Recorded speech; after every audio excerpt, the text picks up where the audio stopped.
quwwata illa billahil azim. Amma ba'd. Alhamdulillah kita sudah melaksanakan sholat tarawih. Karena sejatinya sholat tarawih itu baru sebagian kecil dari gambaran tarawihnya Rasulullah SAW. Kalau kita lihat tarawih Rasulullah SAW itu sampai kedua kakinya itu sering bengkak ya, karena lamanya berdiri, turun qiyam. Makanya dikatakan itulah qiyamul lail, itulah qiyam sholat itu dikatakan qiyam karena utamanya itu adalah qiyamnya, itu berdirinya. Ya semoga kita diberi kekuatan. Amin ya Allah. Terus beribadah. Makanya di antara doanya apa?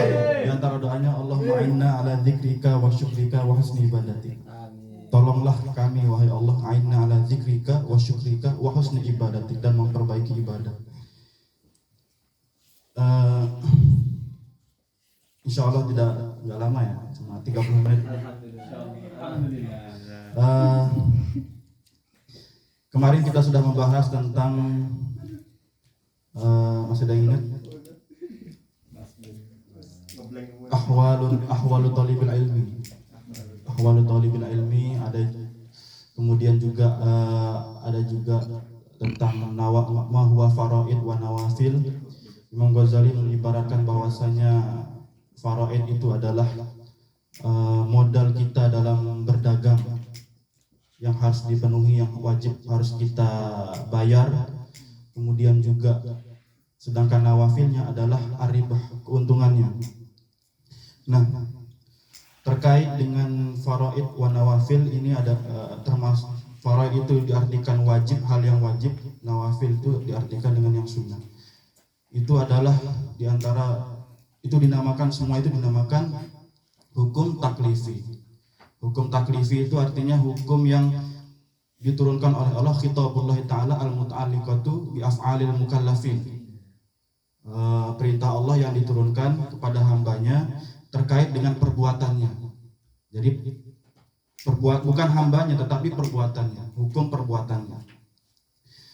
Oleh karena itu taklif itu sendiri secara istilah itu ada dua definisi ya, ada dua definisi menurut para ulama. Yang pertama, taklif itu adalah ilzamu ma fihi kulfah. Ilzamu ma fihi kulfah. Artinya mewajibkan yang sesuatu yang di dalamnya ada beban, kulfah ai masyaqqah. Jadi kita diperintahkan sholat itu ada masyaqqahnya sebenarnya. Ada masyaqqah, ada dalam diri kita terasa berat. Ketika ingin melakukan sholat harus berwudu, harus berangkat ke masjid. Itu namanya kulfah. Di situ ada masyaqqahnya. Jadi taklif itu adalah ilzamu ma fihi kulfah. Mewajibkan yang sesuatu yang di dalamnya ada masyaqqahnya. Kemudian definisi yang kedua, tolabu ma fihi kulfah. Bukan ilzam tetapi tolab. Tolab itu artinya permintaan, tuntutan. Beda ilzam itu lebih bersifat wajib ya, bersifat wajib. Kalau tolab itu tidak mesti wajib. Makanya ketika definisinya ilzamu ma fihi kulfah itu definisinya diambil dari situ, yang masuk di situ hanya wajib sama haram. Wajib sama haram karena perintah. Kalau tolabu ma fihi kulfah itu yang masuk di situ wajib, kemudian sunnah, kemudian makruh dan haram. Sedangkan mubah tidak masuk. Kenapa mubah tidak masuk di situ? Karena mubah itu sebenarnya tidak ada perintah, tidak ada tuntutan. Karena mubah kan boleh dilakukan, boleh ditinggalkan, tidak ada perintah untuk melakukan. Jadi ini diantaranya definisi apa itu taklif. Dan memang apa-apa yang diperintah oleh Allah itu memang sebagai hambanya kita kadang terasa berat ya, memang terasa masyaqqah. Tetapi kalau dilakukan dengan sepenuh hati, dengan terbiasa, insya Allah tidak ada rasa berat di situ, tidak ada masyaqqah. Semua apa yang di dunia ini memang tidak ada yang gratis, tidak ada yang mudah. Jika Anda menginginkan surga, ya harus mengikuti syarat-syaratnya. Jika Anda ingin menginginkan surga, harus mengikuti perintah-perintah Allah Subhanahu wa taala. Oleh karena itu dunia ini tidak dikatakan sebagai darul jaza. Tidak dikatakan sebagai tempatnya dibalas, bukan darul jaza tetapi darul bala. Darul bala itu artinya tempat diberikan cobaan, diberikan kesusahan dan lain-lain. Semua apa yang kita jalani dalam hidup ini kebanyakan tidak ada enaknya. Daripada enak kebanyakan tidak ada enaknya daripada enaknya. Beda dengan orang kafir yang merasa bahwa dunia ini hanya adalah jannatuhum versinya, surga mereka untuk mereka. Tapi bagi seorang mukmin, ad-dunya sijnul mukmin. Dunia itu adalah sijnul mukmin. Oleh karena itu dalam kitabnya Imam Sanusi Ummul Barahin, beliau mengatakan kenapa para nabi itu memiliki sifat jaiz, artinya nabi itu bisa menerima kesusahan, nabi itu bisa sakit, nabi itu kena cobaannya juga lebih berat daripada manusia biasa. Karena beliau menjawab, karena Allah Subhanahu wa taala tidak ridho para anbiya'nya, para aulia'nya berada di dunia ini. Wa adamu ridahu bihada rajazain li anbiya'ihi wa auliya'ihi. Jadi Allah SWT tidak ridho para nabi dan kekasihnya hidup terus di dunia, karena dunia itu bukan sebagai darul jaza tetapi darul bala. Itulah kenapa para nabi itu bersabarnya luar biasa. Semakin derajatnya tinggi, semakin cobaannya juga berat. Sekarang kan sudah yang terbaru ini ada berita bahwa ada yang mengaku nabi yang ke-26. Itu yang padahal kalau orang yang benar-benar paham tentang Islam, paham tentang sifat-sifat nabi, bahwa nabi itu harus memiliki sifat yang wajib, mana yang mustahil, mana yang jaiz, dia pasti akan tahu bagaimana, dia pasti akan menolak hal itu dan pasti akan mengingkarinya. Karena jelas sekali bahwa sifat-sifat nabi itu diantaranya adalah dia harus cerdas, dia harus diantaranya dia harus amanah, terjaga, harus ismah. Ismah itu artinya dia terjaga dari dosa kecil dan dosa besar. Wa'is kata imam dalam kitab Aqidatul Awam itu, wa ismatuhum kasairil anbiya. Ismatuhum kasairil anbiya. Ismah mereka itu seperti kasairil malaika. Ismatuhum kasairil malaika. Ismah mereka seperti malaikat. La ya'sunallaha ma amarahum wa yaf'aluna ma yu'marun. Kemudian juga kita membahas perbedaan mana yang harus diprioritaskan dalam kehidupan faraid dan nawafil. Ada pepatah atau penjelasan tentang syarahnya Bidayatul Hidayah ini. Di dalam kitab Maraqil Ubudiyah dikatakan, man syaghalahun nawafil man syaghalahul faraid anin nawafil fahuwa ma'dzurun. Barang siapa yang disibukkan dengan sesuatu yang wajib daripada yang sunnah, maka dia dimaafkan. Artinya dia lebih mendahulukan perkara yang wajib bagi dia daripada perkara yang sunnah. Ini dimaafkan. Wa man syaghalahu an-nawafil anil faraid fahuwa maghrur. Barang siapa yang disibukkan dengan perkara-perkara yang sunnah daripada melakukan perkara-perkara yang wajib, maka dia maghrur, tertipu. Artinya melakukan yang wajib itu lebih diutamakan daripada melakukan hal-hal yang sunnah. Kemudian juga kita sudah membahas bahwasanya kesunahan itu merupakan amalan yang diajarkan oleh para rasul, terutama Rasulullah SAW, yang sebagaimana digambarkan oleh Imam Nawawi seperti orang yang melakukan sunnah itu seperti orang yang melaksanakan perintah tetapi dia mengindahkan perintah itu. Diibaratkan Imam Nawawi seperti ada seorang anak diperintahkan untuk memberikan sebuah apel, kemudian apel itu dibelikan, tidak hanya dibelikan saja tetapi dia juga memotongnya, merapikannya, mencucinya sehingga dia tidak hanya melakukan perintah yaitu membeli, tetapi juga dia memperindahnya, kemudian dengan cara memotongnya, kemudian diberikan kepada ayahnya. Begitulah seperti gambaran orang yang melakukan kesunahan. Kemudian kita akan lanjutkan pembahasan selanjutnya, yaitu tentang adabul istiqazi minan naum. Qala al-muallif rahimahullahu ta'ala wa nafa'ana Allah bihi wa bi'ulumihi fid dharain amin. Faslun fi adabil istiqazi minan naum. Jadi setelah kemarin Imam Ghazali memberikan kita gambaran bahwasanya hendaknya kita itu mengatur waktu kita, memanage waktu kita dengan baik, mengatur ibadah kita sejak mulai dari bangun tidur kita. Oleh karena itu dalam kitab Bidayatul Hidayah ini pertama kali yang dibahas adalah adab-adab atau tata krama kita di dalam ketika kita bangun dari tidur. Kalau kita lihat secara detail, kalau kita belajar tentang perbandingan agama, nanti ketika ada di perkuliahan biasanya ada pelajaran Tariful Adiyan. Itu tidak, ketika kita lihat syariat-syariat agama lain, tidak ada yang sedetail, tidak ada yang seterinci agama Islam. Agama Islam itu tidak hanya membahas hal-hal yang yang besar saja, tetapi hal-hal kecil pun dibahas oleh agama Islam. Contohnya seperti bagaimana kita ketika kita bangun dari tidur, bagaimana kita ketika masuk ke kamar mandi. Hal-hal kecil seperti itu diperhatikan oleh Islam dengan sedetail-detailnya. Tidak ada agama yang berbicara seperti itu dengan sedetailnya kecuali agama Islam.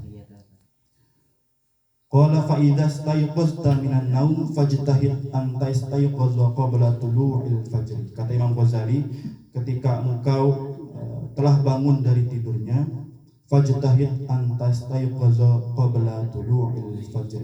Hendaklah berusaha untuk bangun sebelum terbitnya fajar, bukan terbitnya matahari ya. Jadi tulu'il fajar itu artinya terbitnya fajar. Fajar itu ada dua, fajar yang shadiq, ada fajar yang kadzib. Fajar yang shadiq itu sangat susah untuk diketahui. Oleh karena itu kan definisi puasa itu apa? Al-imsak al-mustirat min tulu'il fajri ila ghurubisy syamsi. Menahan sesuatu yang membatalkan dari terbitnya fajar shadiq sampai terbenamnya matahari. Fajar, karena susahnya untuk menemukan fajar yang shadiq, maka dianjurkanlah kita imsak, ada waktu imsak. Karena sangat ihtiyaton, hati-hati agar tidak batal puasanya, maka para ulama membolehkan melakukan niat di malam harinya. Tabiyyitun niat. Aslinya kan niat itu harus berbarengan dengan perbuatan. An-niyatu muqaranatun bil fi'li. Niat itu biasanya berbarengan dengan perbuatan, itu dinamakan niat. Tetapi kecuali dalam puasa. Puasa itu dibolehkan kita niat di malam hari karena susahnya untuk menjumpai ketika mempaskan fajar itu untuk niat.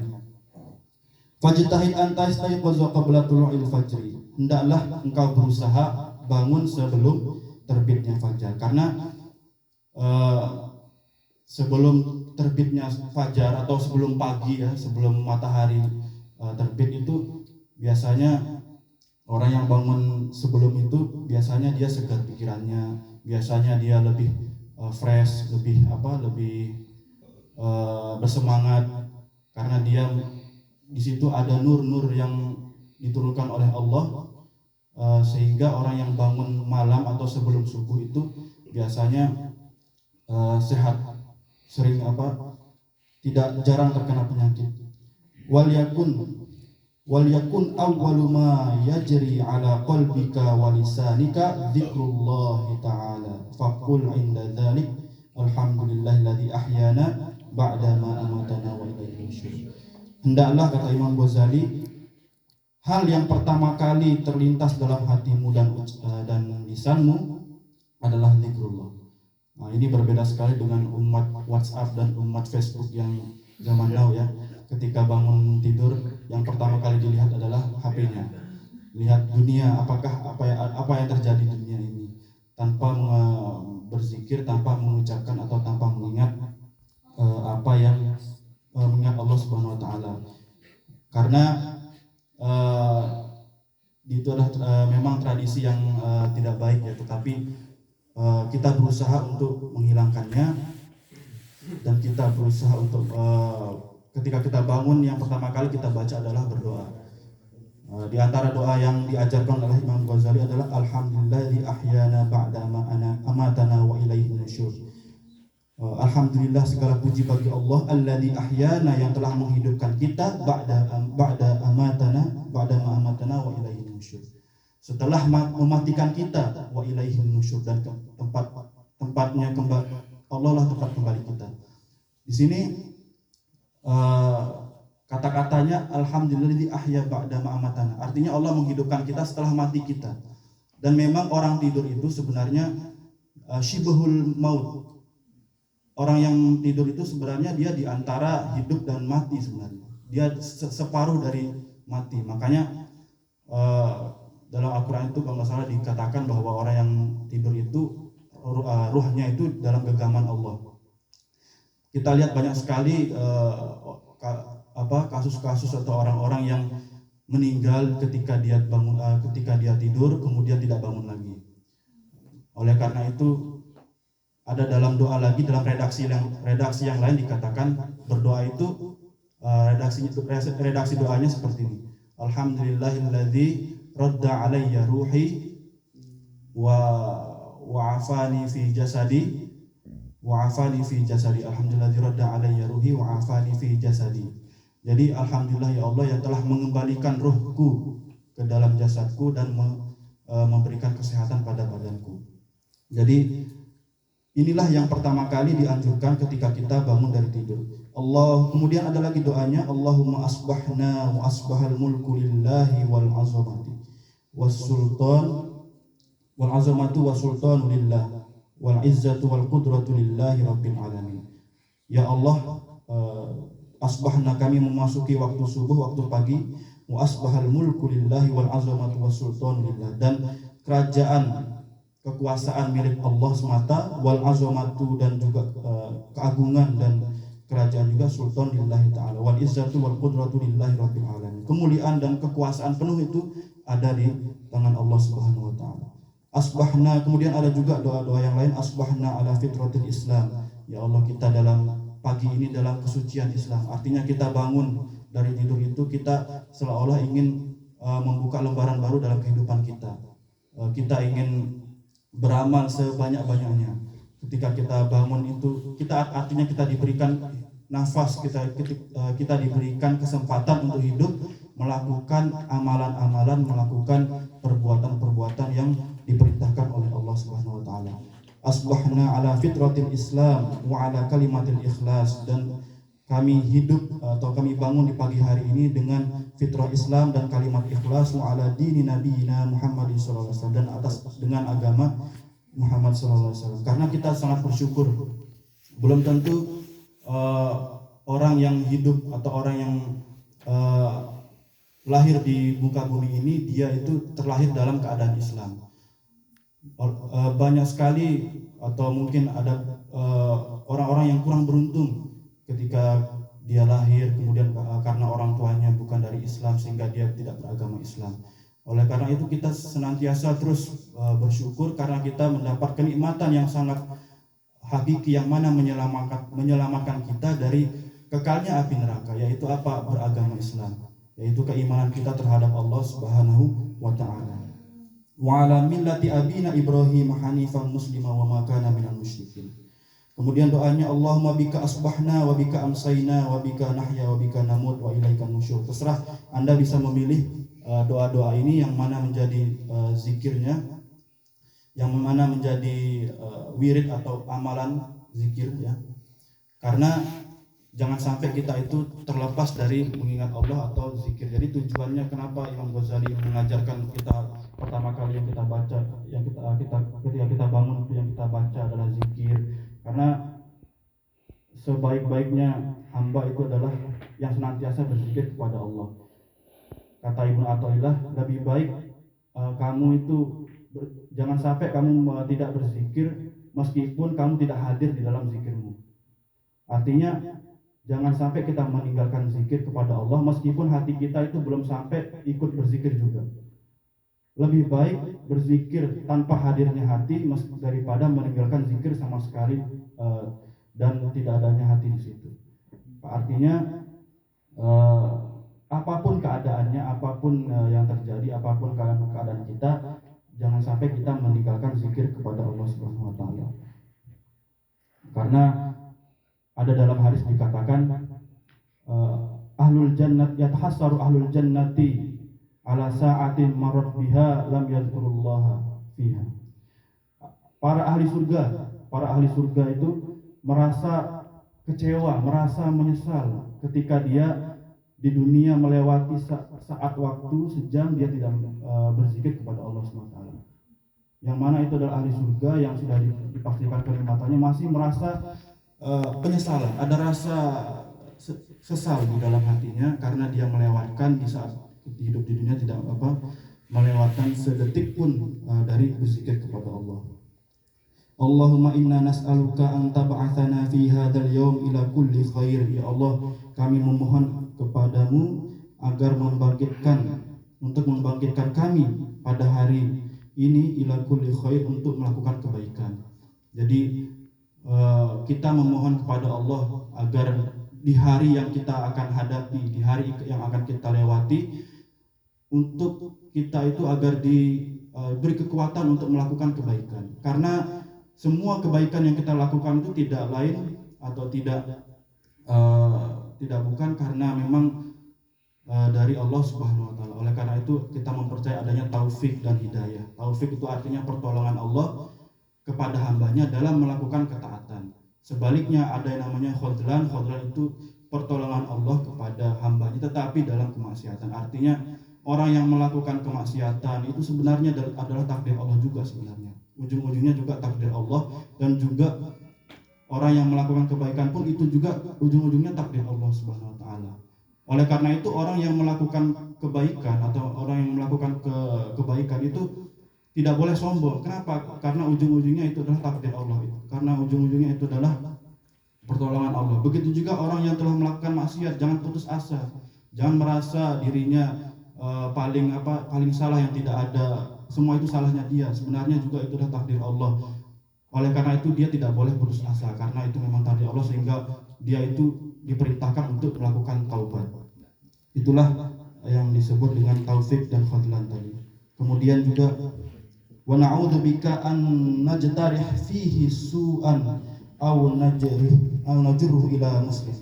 Jangan dalam doa ini dikatakan wa na'udzubika, kami berlindung kepada Engkau ya Allah dari kita melakukan keburukan di dalamnya, melakukan kejahatan, su'an au najur kepada diri sendiri, melakukan keburukan kepada diri sendiri, atau najruhu ila muslim, kita melakukan keburukan kepada orang lain. Jadi doa ini sangat luar biasa, melindungi, memohon diri untuk agar tidak melakukan keburukan kepada diri sendiri, juga kepada orang lain. Au yajruhu ahadun ilaina, atau orang lain melakukan keburukan kepada kami. Fa nas'aluka khaira hadzal yaum wa khaira ma fihi wa na'udzubika min syarri hadzal yaum wa syarra ma fihi. Oleh karena itu kami memohon sebaik-baik hari ini, wa khaira ma fihi, dan apa yang paling baik di dalamnya, wa na'udzubika min syarri hadzal yaum wa syarri ma fihi, dan kami memohon ampun, berlindungan dari keburukan hari ini, hari tersebut, dan apa yang di dalamnya. Jadi inilah doa-doa yang diajarkan oleh Rasulullah, yang dijelaskan oleh Imam Ghazali. Kemudian yang kedua adalah faslun fi adabil libas. Setelah membahas tentang doa-doa atau tata cara kita, tata krama kita dalam bangun tidur, yaitu dengan berdoa. Yang kedua adalah adabul libas. Di sini diterangkan tata krama dalam memakai pakaian.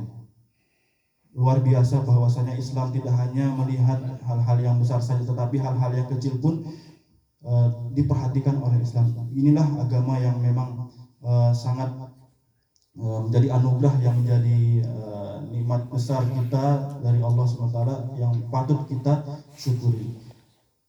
Adabul libas fa idza labista thiyabaka fanwi bihi imtithala amrillahi ta'ala. Kata Imam Ghazali, ketika labista thiyabaka, ketika di sini artinya bukan madi ya. Meskipun fiilnya madi fa idza labista thiyabaka, tetapi di sini bermakna jika kamu ingin, idza aratta. Jadi ketika kamu ingin hendak memakai pakaian, fanwi bihi imtithala amrillah. Setelah bangun tidur kemudian memakai pakaian, kata Imam Ghazali, hendaklah niatkan ketika kamu berpakaian itu imtithal awamirillah, niatkan ingin mengerjakan atau ingin melaksanakan perintah Allah Subhanahu wa taala. Dalam apa perintah Allah? Fi sitri auratika. Perintah Allah adalah agar kita bisa menutup aurat kita. Itulah tujuan yang paling atau maqasid daripada disyariatkan kita atau disunahkan kita memakai pakaian. Bukan dari selain menutup aurat. Menutup aurat adalah hal yang wajib, yang perintah Allah, yang menjadi perintah Allah. Dan tujuan dari memakai pakaian itu bukan untuk bermegah-megahan atau agar mengikuti zaman. Sekarang kan banyak pakaian-pakaian yang bahkan celana yang dianggap sobek-sobek itu dianggap keren, katanya dianggap mahal. Itu padahal itu jauh dari fungsi daripada pakaian itu, yang mana pakaian itu adalah fungsinya menutup aurat. Wahdar ayyakuna qasduka min libasika mura'atal khalqi fatakhsar. Dan hati-hati tujuan atau maksud kamu dari memakai pakaian itu apa? Mura'atal mura'atal khalqi fatakhsar, agar dianggap pamer ya. Mura'ah itu dianggap dia memamerkan pakaiannya. Sekarang kan banyak orang-orang, sebagian orang itu artis-artis sudah membeli pakaian yang kaya, yang mana fungsinya itu sebenarnya sama sepertinya fungsinya dengan hal perkara yang murah. Tetapi karena tujuannya itu agar terlihat gaya, terlihat lebih bisa agar dipandang orang, oleh karena itu niatnya itu tidak bisa dibenarkan. Maka dari itu niat yang paling utama ketika kita memakai pakaian itu adalah imtithalu awamirillah. Dulu zamannya Nabi Musa ya, ketika zamannya Fir'aun itu ada namanya Qarun. Qarun itu bisa dibilang pada zaman Nabi Musa dan Fir'aun itu dia menjadi influencernya. Influencer itu artinya yang ketika dia membawa hartanya, itu orang tuh pada ikut-ikutan. Orang pada ikut-ikutan meniru dia. Padahal yang dia lakukan itu hanya memamerkan harta bendanya. Tidak dia pakai, tidak dia berikan, tidak dia manfaatkan dengan baik. Nah, itu terjadi juga pada zaman sekarang yang kita lihat ya. Oleh karena itu sekali lagi pentingnya niat, pentingnya tujuan kita ketahui bahwasanya untuk apa pakaian itu yang kita gunakan, itu tidak lain untuk menutupi aurat. Dan itu menutup aurat adalah termasuk daripada menjalankan perintah Allah Subhanahu wa taala. Kemudian juga selanjutnya adalah pembahasan tentang adabul dukhulil khala, yang insyaallah pada pertemuan selanjutnya semoga kita diberikan keistiqomahan, semoga kita diberikan ilmu yang bermanfaat dan terus mengaji semua kitab-kitab ulama yang ada yang di bulan Ramadan yang penuh berkah ini. Karena bulan Ramadan ini kalau saya katakan itu tidak hanya dia disebut syahrus siyam, tetapi dia disebut juga syahrul qiraah. Syahrul qiraah itu artinya bulannya membaca. Kenapa membaca? Karena ayat yang pertama kali turun adalah berkenaan dengan qiraah, iqra, bacalah. Baca dengan makna yang seluas-luasnya. Baca dengan makna yang seluas-luasnya bisa jadi membaca alam sekitar, keadaan sekitar, atau membaca literasi kutub-kutub yang ada pada bulan yang dikarang oleh para ulama. Salah satunya di bulan Ramadan ini. Oleh karena itu perbanyak membaca, selain membaca Quran juga membaca kitab-kitab para ulama. Sekian, semoga menjadi bermanfaat bagi saya dan semuanya. Wallahu muwaffiq ila aqwamit thoriq. Subhanakallahumma wa bihamdika asyhadu an la ilaha illa anta astaghfiruka wa atubu ilaik. Assalamualaikum warahmatullahi taala wabarakatuh. Waalaikumsalam